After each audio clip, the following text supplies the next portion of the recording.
Beberapa hari setelah aksi penjarahan, beberapa warga mengembalikan barang yang diambilnya kepada pemiliknya, seperti kepada Sahroni, Sri Mulyani, dan Uya Kuya.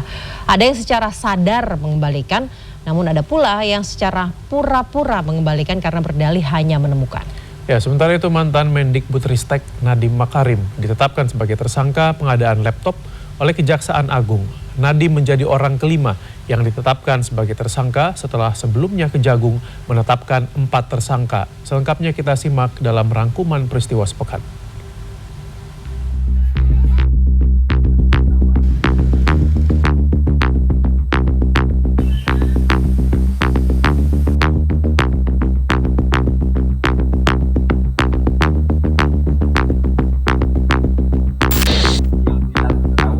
Satu hari pasca penjarahan, seorang remaja berusia 14 tahun mengembalikan jam tangan mewah seharga 11 miliar milik Ahmad Syahroni.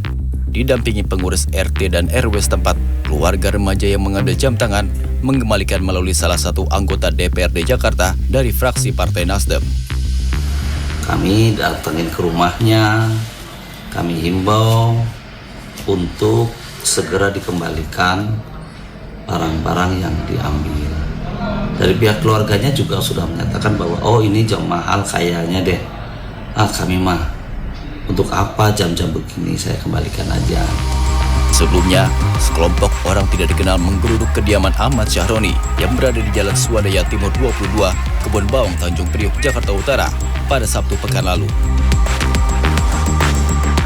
Sementara di Tangerang Selatan, Banten, polisi menangkap 2 orang pemuda yang diduga menjarah kediaman Menteri Keuangan Sri Mulyani pada Minggu 31 Agustus. Peristiwa bermula saat jajaran Polsek Pondok Aren sedang melakukan patroli di sekitar rumah Sri Mulyani. Tiba-tiba dihampiri 2 pemuda. Kemudian berpura-pura mengaku menemukan barang-barang itu tercecer di pinggir jalan dan hendak mengembalikan.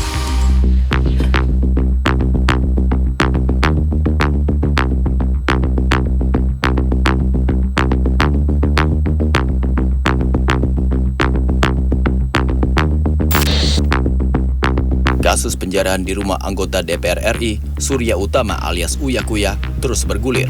Polisi telah menetapkan 10 orang sebagai tersangka. Rabu malam, seorang pemuda mengembalikan kasur pegas yang ia ambil. Kasur dikembalikan setelah sang pemuda ditegur oleh temannya. Saya tanya tuh warga, Pak, boleh nggak sih? Memang pada boleh bawa barang-barang dari situ. Kamu bayar pajak kan? Bayar sih Pak. Gitu warga.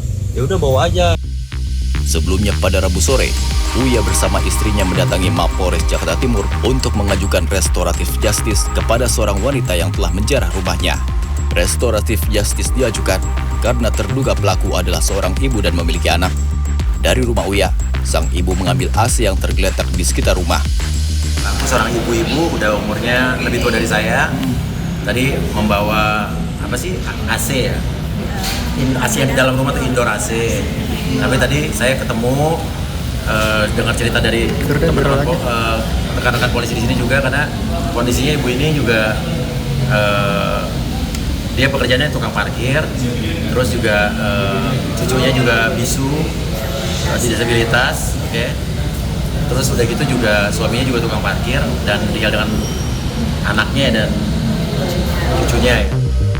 Rumah Uya Kuya di Duren Sawit, Jakarta Timur digeruduk dan dijarah sejumlah orang tidak dikenal pada Sabtu malam. Pasca kejadian, Uya sudah melihat kondisi rumahnya.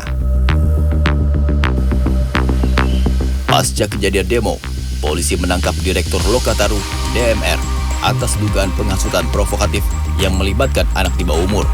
Penangkapan DMR dilakukan di komplek perumahan yang menjadi kantor Lokataru pada Kamis malam. Bapak nyaksin aja, kita ada mau ya eksekusi orang lah bahasanya gitu kan. Nah kasusnya saya tanya, kasusnya apa? Nanti Pak, atasan saya akan ini, surat ininya mana? Oh nanti Pak, kita beritahu di lokasi. Tim advokasi Lokataru menyebut tuduhan penghasutan hingga melibatkan anak di bawah umur tidak didukung bukti kuat. Kami menilai ini terlalu jahat untuk menuduh kami sebagai dalang penghasutan segala macam. Ini bentuk kalau teman-teman Gen Z bilangnya playing victim.